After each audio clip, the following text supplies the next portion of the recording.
كلا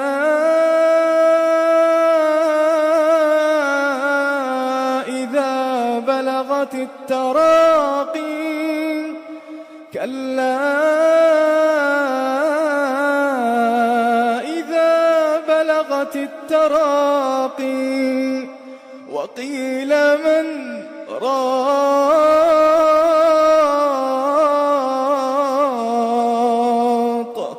وظن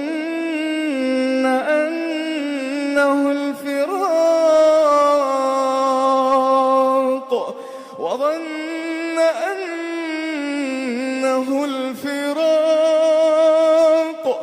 والتفت الساق بالساق